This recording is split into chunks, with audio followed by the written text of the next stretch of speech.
কোরবানির মাংস রান্না নিয়ে যারা চিন্তিত আছো তারা আমার রেসিপিটা একবার ফলো করো, তাহলে কিন্তু তোমরা সহজেই মাংস রান্না করতে পারবে। আসসালামু আলাইকুম, welcome back to my channel. Eid ul Adha উপলক্ষে আমরা বাড়িতে অনেকে মাংস রান্না করে থাকি, আবার অনেকে মাংস রান্না করি না, ভয় পাই যে এত মাংস কী করে রান্না করব, তাই আমরা ফ্রিজে রেখে দেই, অল্প অল্প করে রান্না করে খাই। বাট আমার এই রেসিপিটা আজকে দেখে নাও, তাহলে কিন্তু তোমরা সহজেই বাড়িতে অনেক মাংস একসাথে রান্না করে খেতে পারবে। আর যারা ফ্রিজে মাংস রান্নার ভয়ে রেখে দিয়েছো তারা কিন্তু ফ্রিজ থেকে মাংসটা নামিয়ে এইভাবে করে রান্না করতে পারো। তো আমি এখানে একটা বড় পাতিলা বসিয়ে দিয়েছি, আর এর মধ্যে আমি 4 লিটার তেল দিয়ে দিয়েছি। আর মাংসের মধ্যে তো প্রচুর পরিমাণে তেল থাকে, যেহেতু অনেক মাংস একসাথে রান্না করব, আমি এখানে প্রায় 40 কেজি মাংস রান্না করব। আমি তেল দিয়ে দিয়েছি, আর এই তেলের মধ্যে এবার আমি দিয়ে দেবো। তেলটা গরম করে নিচ্ছি। তেলটা ভালো করে গরম হয়ে যাওয়ার পর আমি এখানে গোটা মশলাগুলো দিয়ে দিব। আর এখানে আমি নিয়েছি তেজপাতা, লবঙ্গ, এলাচ, দারচিনি, এই সব কিছু আমি এই তেলের মধ্যে দিয়ে একটু ভেজে নেব। মাংস তো আমরা সবাই রান্না করতে পারি, কিন্তু ঈদের মাংস কিন্তু অনেক পরিমাণের মাংস হয়ে থাকে, আমাদের প্রত্যেকের বাসাতেই প্রচুর মাংস রান্না করা হয়। তো মাংস একটু বেশি হলে কেমনভাবে মশলা ব্যবহার করলে টেস্ট ভালো হবে, কি প্রসেসে রান্না করলে রান্নাটা পারফেক্ট হবে, মাংস একদম খুলে যাবে না, সেই রেসিপিটাই আজ নিয়ে এসেছি। আর এখানে দিয়ে দিচ্ছি পেঁয়াজ কুচি। 1 কেজি পেঁয়াজ কুচি দিয়েছি আমি এখানে। 40 কেজি মাংসের জন্য কিন্তু 1 কেজি পেঁয়াজ কুচি পারফেক্ট, কেননা পেঁয়াজ যদি বেশি দেওয়া হয় তাহলে মাংসের মধ্যে একটা গাঢ় গাঢ় ঝোল চলে আসে। আর কোরবানির মাংস যেহেতু আমরা একসাথে অনেকটা মাংস রান্না করি আর অনেকটা দিন ধরে আমরা এগুলো রেখে খাই, তাই কিন্তু ঝোল থাকলে কিন্তু মাংস নষ্ট হয়ে যায়, মাংসের মধ্যে একটা বাসি একটা গন্ধ চলে আসে। তাই পেঁয়াজ অবশ্যই কমিয়ে দেওয়ার চেষ্টা করবেন, তাহলে কিন্তু মাংসের মধ্যে এতটা গাঢ় ঝোল হবে না। এবার আমি এর মধ্যে মেজারমেন্ট কাপের 4 কাপ রসুন বাটা দিয়ে দিচ্ছি। 4 কাপ রসুন বাটা দিয়ে আমি এবার রসুনগুলো ভেজে নেব তেলের মধ্যে। আমি ভিডিও করার জন্য কিন্তু কিছু ভিডিও মাঝখান দিয়ে স্কিপ করে দিচ্ছি, যাতে করে ভিডিওটা খুব বেশি বড় হয়ে না যায়।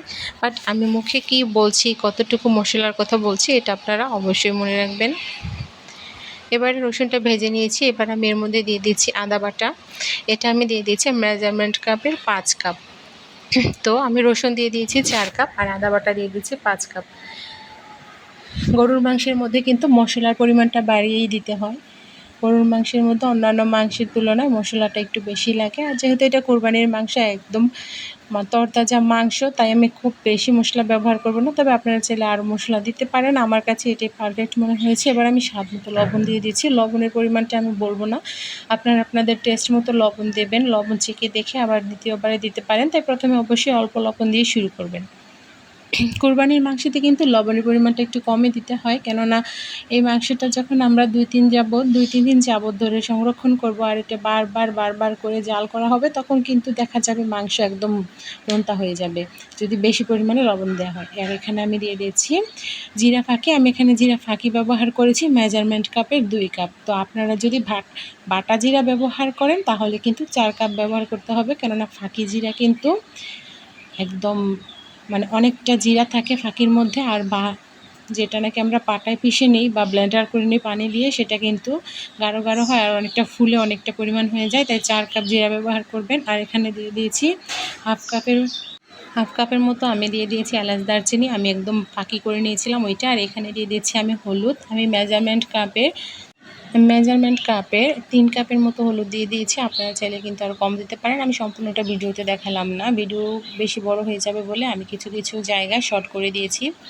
এবার হলুদ দেওয়া হয়ে গেছে, এবার মরিচের ফাঁকি দিচ্ছি। মরিচের ফাঁকিটা কিন্তু কুরবানির মাংসতে এত বেশি মরিচ দেওয়ার প্রয়োজন লাগে না, কারণ কুরবানির মাংস ঝাল হলে খাওয়া যায় না, পেটের সমস্যা হয়ে যেতে পারে, তাই অবশ্যই ঝালের পরিমাণ কমিয়ে দিবেন। আমি যেহেতু এখানে 3 কাপ হলুদ ব্যবহার করেছি, তাই মরিচ আমি ব্যবহার করে দিয়েছি 2.5 কাপের মতো, 2 কাপ দিয়ে আর আধা কাপ দিতে পারেন। আর যারা ঝাল খেতে ভালোবাসেন তারা একটু বাড়িয়েও দিতে পারেন। আর এখানে 2 কাপের মতো পানি দিয়ে দিলাম।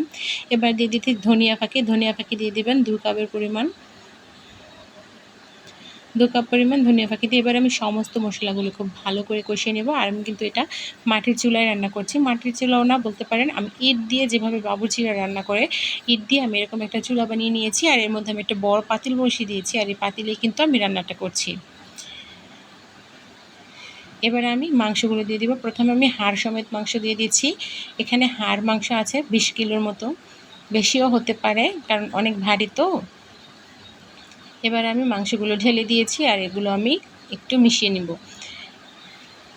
একদম নিচের দিকটা কিন্তু ভালো করে নেড়ে নেড়ে মিশাতে হবে, কেননা এখানে তো আমি কাঠলার্কি ব্যবহার করেছি আর সেটা অনেক জ্বলছে, একদম অনেক তাপ, তো নিচে দিয়ে লাগার সম্ভাবনা থাকে। তাই আপনারা অবশ্যই কিন্তু ভালো করে নিচের দিকটা নেড়ে চেড়ে দিয়ে মাংসটা মিশাবেন। আর এই মাংসটা মিশানো হয়ে গেলে কিছুটা সময় ধরে এটা মিশিয়ে এরপর কিন্তু এর মধ্যে আমরা বাকি মাংসগুলো দিয়ে দিব। এবার আমি দিয়ে দিচ্ছি থুলকা মাংস, যার মধ্যে কোনো হাড্ডি থাকে না। এই মাংসটা আমি হাড় সমেত মাংসের সাথে দিয়ে দিচ্ছি। এটা আমি ধাপে ধাপে দিচ্ছি, প্রথমে অল্প কিছু দিয়ে দিয়েছি। এবারে এটা একটু মিশিয়ে নেব। মিশিয়ে নেওয়ার পর আমি বাকি আরেকটা ঝাড়িতে আরেকটু মাংস রেখে দিয়েছি। আমি সর্বমোট এখানে আমার 1 মণ মাংস, মানে 40 কেজি মাংস আমি রান্না করছি।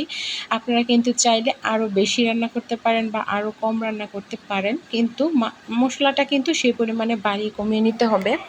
এবার আমি বাকি মাংসগুলো দিয়ে দিয়েছি আর বাকি মাংসগুলো দেওয়া হয়ে গেলে কিন্তু আমি ভালো করে এগুলো মিশিয়ে দিয়ে ঢাকনা দিয়ে ঢেকে রান্না করব। আর এখানে যেহেতু আমি অনেক পরিমাণ মাংস নিয়েছি, এই রান্নাটা করতে কিন্তু আমার বেশ খানিকটা সময় লাগবে। আমি ততটা সময় ধরে তো আর ভিডিও করব না, আমার যতটুকু আপনাদেরকে শেয়ার করা প্রয়োজন আমি ততটুকু ভিডিও আপনার সাথে শেয়ার করছি। আমি এটা আনুমানিক বিকাল 6টার দিকে, সন্ধ্যা 6টার দিকে আমি রান্নাটা বসিয়েছিলাম আর এই রান্নাটা কিন্তু আমার শেষ করতে করতে রাত্র 9টা বেজে গিয়েছিল। এবার ঢাকনা দিয়ে ঢেকে আমি 30 মিনিটের মতো রান্না করে নিয়েছি। আর এবার ঢাকনা খুলে আমি এবার একটু নেড়ে দেওয়ার চেষ্টা করব, যেহেতু অনেকটা মাংস আর আমি একজন মেয়ে মানুষ হয়ে কিন্তু এত ভার নিয়ে নাড়াটা দিতে পারছিলাম না। তো আমাকে আমার হাজব্যান্ডের সহযোগিতা নিতে হয়েছে। আপনারা আপনাদের বাড়িতে যে কোনো সহযোগিতা নিয়ে কিন্তু এরকম পাতিলা ভরে মাংস রান্না করতে পারেন, একদম পারফেক্ট টেস্টে। যারা মাংস রান্না করতে ভয় পান, ঈদের দিন অনেক পরিমাণে মাংস রান্না না করে ফ্রিজে রেখে দিয়েছেন, অল্প অল্প করে বের করে রান্না করে খাচ্ছেন, তারা কিন্তু আমার এই রেসিপিটা ফলো করে আজকে সমস্ত মাংসগুলো নামিয়ে একসাথে রান্না করে দিতে পারেন আপনার বাড়ির সবাইকে খাওয়ার জন্য। এবার আমি একটু মিশিয়ে নিয়ে আবারও ঢাকনা দিয়ে ঢেকে দিয়েছিলাম আর ঢাকনা দিয়ে ঢেকে আমি আবার অনেকটা সময় ধরে জাল করে নেব, যাতে করে মাংস থেকে পানি বেরিয়ে যায়। দেখুন মাংস থেকে কিন্তু পানি বের হচ্ছে, কারণ দেখুন মাংসটা একটু ফুলে উঠেছে। আর এবার কিন্তু একটু নাড়া দেওয়ার মতো পরিস্থিতি হয়েছে, একটু পানিটা ছেড়ে ছেড়ে দিয়েছে, তাই নাড়া দিতে আমার একটু সুবিধা হচ্ছে। একদম চতুর্দিক ঘুরিয়ে ঘুরিয়ে কিন্তু মাংসটা নাড়া দিতে হবে, যাতে কোনো দিক দিয়ে পোড়া লেগে যাওয়ার কোনো সম্ভাবনা না থাকে। মাংস পোড়া লেগে গেলে কিন্তু মাংসের মধ্যে বিচ্ছিরি একটা স্মেল চলে আসে, তখন আর এই মাংসটা খেতে কোনোভাবেই রুচি আসে না। এভাবে করে চেষ্টা করছি সমস্ত মাংসগুলো খুব ভালো করে নেড়ে দেওয়ার, বাট পারছি না। আর একটু নরম হলে তারপরে হয়তো ভালো করে রান্না করতে পারবো। তোমরা অবশ্যই আমার এই রেসিপিটা ফলো করবে, আজই এইরকমভাবে রান্না করে দেখবে, তোমরা কিন্তু পারফেক্টভাবে কুরবানির মাংস রান্না করতে পারবে। যারা আমার চ্যানেলটা প্রথম দেখছো তারা কিন্তু অবশ্যই সাবস্ক্রাইব করে রাখতে ভুলবে না। আর আমার এই রেসিপিটা যদি তোমাদের কাছে ভালো লাগে তাহলে লাইক কমেন্ট শেয়ার করে দেবে। আর রেসিপিটা রান্না করে তোমাদের কাছে কেমন লাগলো বা আমার এই ভিডিওটা তোমাদের কাছে কেমন লাগলো সেটা কমেন্ট বক্সে প্লিজ জানিয়ে দিও। এভাবে করে তলা দিয়ে একটু নাড়া দেওয়ার চেষ্টা করবে, তাহলে কিন্তু তলায় লেগে যাওয়ার কোনো চান্স থাকবে না। আর এই রান্নাটা করার সময় কিন্তু তলায় নাড়া দেওয়ার জন্য অবশ্যই এরকম বড় একটা হাতল ব্যবহার করবে, তা না হলে অল্প স্বল্প ছোট হাতল দিয়ে নাড়া দিলে, কাছ থেকে নাড়া দিতে গেলে কিন্তু হাতে ছেঁকা লেগে যাবে। এবারে আমি একটা পেস্ট তৈরি করে নেব মশলার। এই মাংস থেকে যখন পানিটা ছেড়ে দিয়ে মাংসটা একটু পাতলা হয়ে যাবে, তখন কিন্তু আমি প্রথমে যে মশলাগুলো ব্যবহার করেছি সেই সব মশলা এখানে হাফ কাপ করে নিয়েছি। আর এর মধ্যে নিয়েছি 2 টেবিল চামচের মতো এলাচ, দারচিনি, লবঙ্গ যে ফাঁকি করে নিয়েছিলাম এটা দিলে কিন্তু রান্নার স্মেল খুবই ভালো হয়। এবার আমি এগুলো গুলিয়ে নিয়েছি। এবার আমি এই মশলার পেস্টটা এর মধ্যে দিয়ে দেবো। অনেক হয়তো বলতে পারেন কেন আপু পেস্ট করি কেন দিতে হবে, ডিরেক্টলি ফাঁকি দিলেই তো পারি। না আপু, ডিরেক্টলি ফাঁকি দেওয়া যাবে না, কেননা মাংসটা কিন্তু অনেক ভারী আর পুরো পাতিলটা একদম ভরা, তো ডিরেক্টলি ফাঁকি দিলে আমরা উপর নিচ উল্টে পাল্টে খুব ভালোভাবে মেশাতে পারবো না। সেই জন্য এরকম পেস্ট তৈরি করে দিলে কিন্তু মেশাতে খুবই সহজ হয় আর ইজিলি আমরা এটা মিশিয়ে নিতে পারবো। তো এবার আমি ঢাকনা দিয়ে ঢেকে দিয়েছি। ঢাকনা দিয়ে ঢেকে দিয়ে কিছুক্ষণ পর আমি ঢাকনা খুলে আবারও এগুলো নেড়ে চেড়ে মিশিয়ে নেব। এই পর্যায়ে দেখো মাংস থেকে কিন্তু অনেক তেলও ছেড়ে দিয়েছে, এই যে দেখা যাচ্ছে রান্না করার পাশ দিয়ে কিন্তু তেল দেখা যাচ্ছে। আমি এটা এবারে ভালো করে নেড়ে চেড়ে দিচ্ছি। একদম উল্টে পাল্টে যাতে উপর নিচ একাকার হয়ে যায়, কেননা নিচের দিকটা যদি আবার লেগে যায় তাহলে এই মাংসগুলো আর কেউ খেতে পারবে না।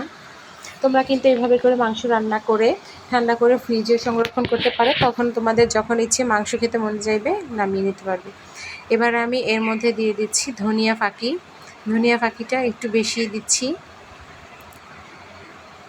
এবারে ঢাকনা দিয়ে আবারও ঢেকে দিলাম। ধনিয়া ফাঁকি আর জিরা ফাঁকি আমি ব্যবহার করেছিলাম মাঝখান দিয়ে, হাফ কাপ ধনিয়া ফাঁকি, হাফ কাপ জিরা ফাঁকি। এবার আমি আবারও এগুলো খুব ভালো করে মিশিয়ে দেবো। মাংস রান্নার ক্ষেত্রে তোমরা যদি ধাপে ধাপে মাংসের মশলাগুলো ব্যবহার করো তাহলে কিন্তু মাংসের টেস্ট খুবই ভালো হয়। একেবারে যখন মাংসটা বসানোর জন্য কষানো হবে তখন না দিয়ে সমস্তটা অল্প কিছু মশলা আলাদা করে রেখে দেবে, যা তোমরা ধাপে ধাপে রান্নায় ব্যবহার করবে, তাহলে রান্নার টেস্ট কিন্তু দারুণ আসবে। আর তোমরা চাইলে কিন্তু এখানে পেঁয়াজ বাটাটাও ব্যবহার করতে পারো, যে রান্না শেষ হওয়ার আগ মুহূর্তে, প্রায় আধা ঘন্টা আগ মুহূর্তে পেঁয়াজ বাটা ব্যবহার করতে পারো, কিন্তু আমি এখানে পেঁয়াজ বাটা ব্যবহার করছি না, কেননা আমি এটা প্রথমে বলে দিয়েছি অতিরিক্ত পেঁয়াজ দিলে মাংস কিন্তু নষ্ট হয়ে যায়। আর এখানে আমি ভাজা জিরা গুঁড়া দিয়ে দিয়েছি। ভাজা জিরা গুঁড়া দিয়ে কিন্তু আমি মাংসগুলো খুব ভালো করে মিশিয়ে নেব। অবশ্যই কিন্তু রান্না শেষে ভাজা জিরা গুঁড়া দেবে, তাহলে রান্নার স্মেল দারুণ চলে আসবে। এবার আমি এগুলো ভালো করে মিশিয়ে দিচ্ছি। আমার রেসিপিটা ভালো লাগলে তোমরা অবশ্যই শেয়ার করে দেবে। ভালো থাকবে, সুস্থ থাকবে, আমার সাথে থাকবে। আজকের মতো আমি এখানেই বিদায় নিচ্ছি। পরবর্তীতে ভালো কোনো রান্না নিয়ে আসার চেষ্টা করবো। আল্লাহ হাফিজ।